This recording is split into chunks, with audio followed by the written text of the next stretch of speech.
నూతన రెవెన్యూ బిల్లుపై చర్చను సీఎం కేసీఆర్ ప్రారంభించారు. తెలంగాణలో ఇకపై భూ వివాదాలకు తావు లేకుండా ఉండాలనే కొత్త చట్టం తెస్తామన్నారు సీఎం కేసీఆర్. ఇక అసెంబ్లీ సమావేశాలు జరుగుతున్నాయి, లైవ్ లో చూద్దాం. उसमें 3000 एकड़ जमीन हजरत बाबा शरफुद्दीन साहब की पहाड़ी की दरगाह की जमीन है.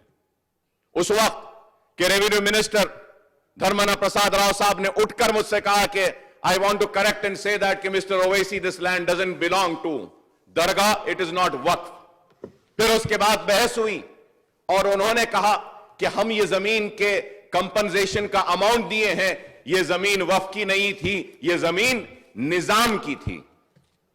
सर उसके बाद में house committee was constituted, sir, and then in the house committee the Nizam trust people and Nizam family was called upon in the house committee in assembly, sir, and also the Waqf people were called off, and also the revenue department was called, and in that after long deliberation and arguments finally it was decided that if this land was acquired by the government and compensation has been paid, so it was decided that the revenue department and government treasury should submit the challan and the receipt of amount paid to the Nizam.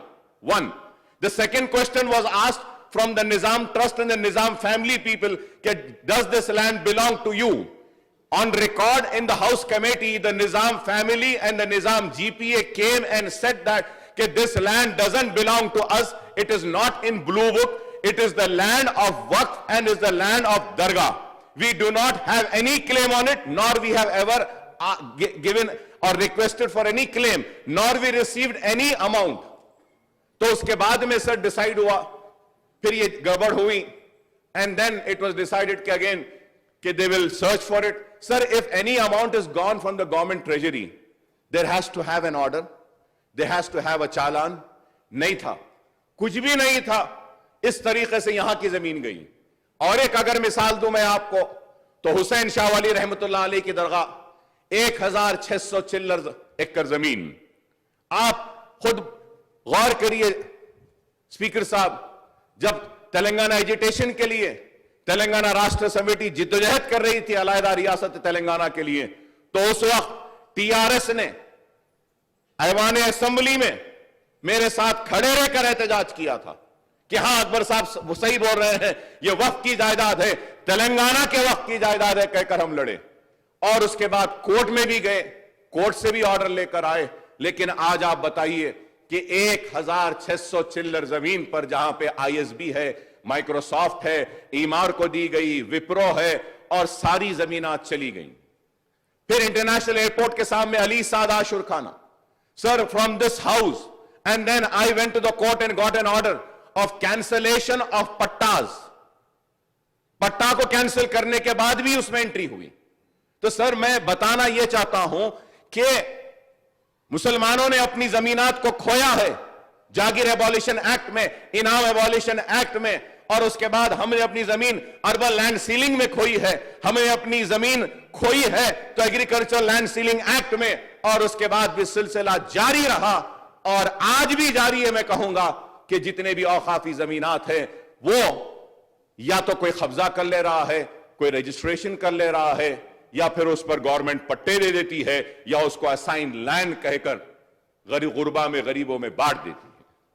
तो मैं आपके जरिए हुकूमत से यह मुतालबा करूंगा कि आपने अपने बिल में यह प्रोविजन लाया है कि गवर्नमेंट लैंड्स को रजिस्टर नहीं किया जाएगा, तो इसमें आप एक इजाफा कीजिए कि वो लैंड्स जो टेंपल के हैं, वो लैंड्स जो एंडोमेंट के हैं, वो लैंड जो दरगाह के हैं, वो लैंड जो मस्जिद के हैं, वो लैंड जो वक्फ है, उनका गजीट जारी हुआ है तो उन लैंड्स को भी रजिस्ट्रेशन नहीं किया जाएगा. तो हम समझेंगे कि वाकई में हमारे साथ जो 70 बरस से जो नाइंसाफी होती आ रही है, वो इस बिल के जरिए हमको कुछ इंसाफ मिलेगा. हम उम्मीद करेंगे कि इंसाफ मिलेगा. अगर नहीं फिर वही कानून बन जाएगा, तो फिर नया कानून बनने के बाद भी हमको कुछ नहीं मिलेगा. तो ये बात मैं इसलिए कह रहा हूं कि 77,000 acres of land has been identified in first survey, and the entire extent of land has been reconciled with the Revenue Department. After reconciliation of the revenue records, gazette was issued. In spite of gazette being there alive, not being challenged for the last 50 years, 30 years, 20 years, are the land grabbers are encroaching upon the land, or the government is claiming that land to be theirs. So it is a very sad state of affairs, sir. I am taking this opportunity and speaking on the subject by welcoming the decision of bringing in this new law, which I would be supporting, my party would be supporting. But at the same time, I expect some justice to the Waqf lands. जो injust, जो मुसलसल, जो नाइंसाफी की गई, उस पे इंसाफ की पुकार लगाए मैं आज यहां खड़ा हूं इस उम्मीद के साथ कि हां, इस बिल के जरिए मुझे मेरी औकाफी जायदादों पर कोई इंसाफ मिलेगा. Sir, in your constituency, sir, in your district in Nalgonda, sir, बड़े पहाड़ दरगाह is there. Yes, sir. तो वो साहब उस दरगाह के 500 एकड़ है साहब वक्फ लैंड आज फॉरेस्ट डिपार्टमेंट के पास है. फॉरेस्ट डिपार्टमेंट से वहां है, दरगाह को जाने के लिए फॉरेस्ट वाले एक रास्ता दे दिए बस. तो you can just imagine sir कि फॉरेस्ट के लोग क्लेम करते हैं ये हमारी जमीन है. एक जमाने में एपीआईसी थी, एपीआईसी ने ये पूरे जमीनात पूरे दिए थे. ये गच्ची बोली मणिकुंडा जागीर है. ये मणिकुंडा जागीर किसकी? दरगाह हजरत हुसैन शाह वाली रहमतुल्लाह अलैह की. चंगी चरला में सर, चंगी चरला में भी 1200 एकड़ जमीन है. हजरत शाह राजू खत्तार रहमतुल्लाह अलैह की दरगाह महेश्वरम में 500 चिल्लर एकड़ अराजी है साहब. महेश्वरम में पट्टा हम कैंसिल करें सर. जब हम हाउस कमेटी लेकर गए महेश्वरम पर तो पट्टेदारों ने पत्थरों से मारा, सारे मेंबर्स चले गए साहब. पुलिस प्रोटेक्शन भी नहीं था, मैं अकेले ठहरे रहा वहां पर, और वहां पे जाके हमने रेवेन्यू डिपार्टमेंट को ले जाकर पोजीशन लिए. आज वो जमीन भी वैसी. अली साद आशुर खाना सर 77,000 एकड़ sir. Second survey was done on demand of MIM. फिर सेकेंड सर्वे में 3,000 एकड़ आइडेंटिफाइड. 3,000 एकड़ आइडेंटिफाई होने के बाद में रिकंसिलेशन नहीं हुआ. तो ये एक अहम मैं कहूंगा बहुत अहम मुद्दा है, अहम मसला है. मेरी आपसे दरखास्त है कि प्लीज इस पर गौर कीजिए. हमको किसी ने इंसाफ नहीं दिया. बड़े ही दर्द के साथ, कर्ब के साथ, तकलीफ के साथ, अफसोस के साथ बयान करता हूं कि मैं लुटते रहा, लेकिन वक्त के हुक्मरानों ने मुझको लूटा ही नहीं बल्कि मुझे तबाह बर्बाद किया और कभी भी मेरे साथ इंसाफ नहीं किया. लेकिन आज मैं यहां खड़े होकर उम्मीद करता हूं, तवक्को करता हूं, सेक्युलर जहन रखने वाला चीफ मिनिस्टर, मुसलमानों से हमदर्दी रखने वाला चीफ मिनिस्टर जरूर हमारे साथ इंसाफ करेगा और औकाफी जायदादों का ना सिर्फ तहफ्फुज करेगा बल्कि उन जायदादों को वक्फ बोर्ड के हवाले करेगा. अगर औकाफी जायदादें बच जाएंगी मोहतरम स्पीकर साहब, तो हमको किसी की मदद की जरूरत नहीं है. मुसलमान खुद अपने पैरों पे खड़े हो सकता है. मनशे वक्फ में बेवाओं के लिए वक्फ किया गया, वक्फ में यतीमों के लिए वक्फ किया गया है, वक्फ किया गया है तालीम के लिए, वक्फ किया गया है कई मकासद के लिए. मनशा वक्फ है, लेकिन आज नहीं हो रहा. मैं उम्मीद करता हूं कि चीफ मिनिस्टर साहब जरूर संजीदगी से गौर करेंगे. जब मैं आज खड़े होकर जब औकाफ की बात करता हूं तो साथ ही साथ स्पीकर साहब मैं आपके जरिए एक बात चीफ मिनिस्टर साहब के इल्म में लाना चाहता हूं जो बहुत ही नाजुक मसला है. इसके ऊपर भी फैसला लेना जरूरी है और वो मसला यह है कि पुराना शहर और नए शहर के बहुत सारे स्लम्स जो हैं, स्लम्स जो गवर्नमेंट सरप्लस लैंड था लेकिन गवर्नमेंट पोजीशन नहीं ली और बेचने वालों ने बेच दिया, लेने वाले गरीबों ने उसको खरीद लिया, रजिस्ट्री नहीं हुई, नोटराइज डॉक्यूमेंट पे ले लिया. आज तकरीबन 80% पुराना शहर और नए शहर के स्लम्स नोटराइज डॉक्यूमेंट पे हैं. तो हम सवाल मेरा आपके जरिए चीफ मिनिस्टर साहब से यह है कि हम इस बिल में क्या कोई प्रोविजन दे रहे हैं जिसके जरिए कि हम नोटराइज डॉक्यूमेंट्स को रजिस्टर्ड डॉक्यूमेंट्स की तरह ट्रीट करेंगे.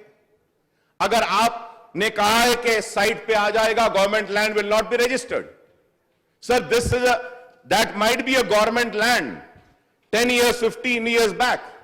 Now that land is not open.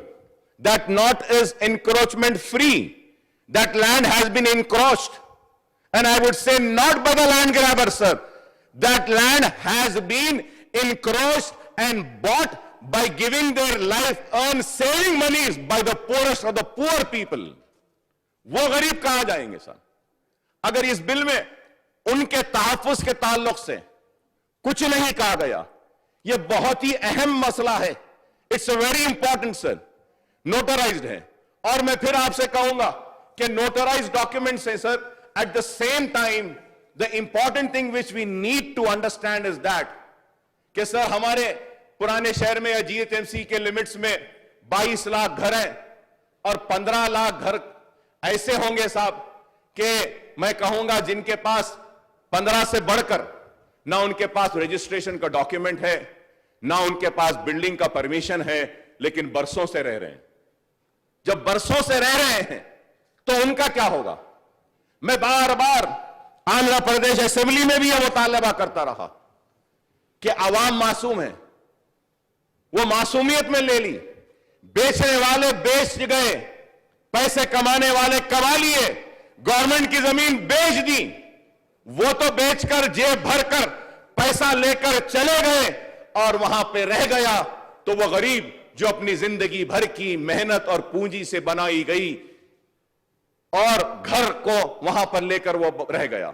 और अगर इस बिल के पास होने के बाद वो नोटराइज्ड डॉक्यूमेंट रखने वाला घर का मालिक अगर अपना घर नहीं बेच सकेगा, गरीब अपना घर कब बेचता है? जब बेटी जवान होती है या बच्चा जवान होता है, बेटी की शादी का वक्त आता है या बच्चे की पढ़ाई का वक्त आता है तो उस वक्त बेचता है.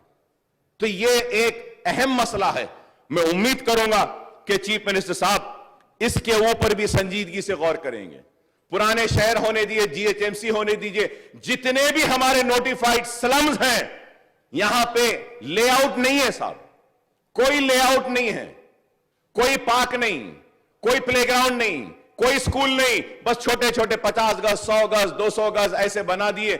जिंदगी में जैसे जैसे पहले जमीन लिए तो टीन का शेड डाले, बाद में कुछ पैसा आया तो आरसीसी का एक छत डाले.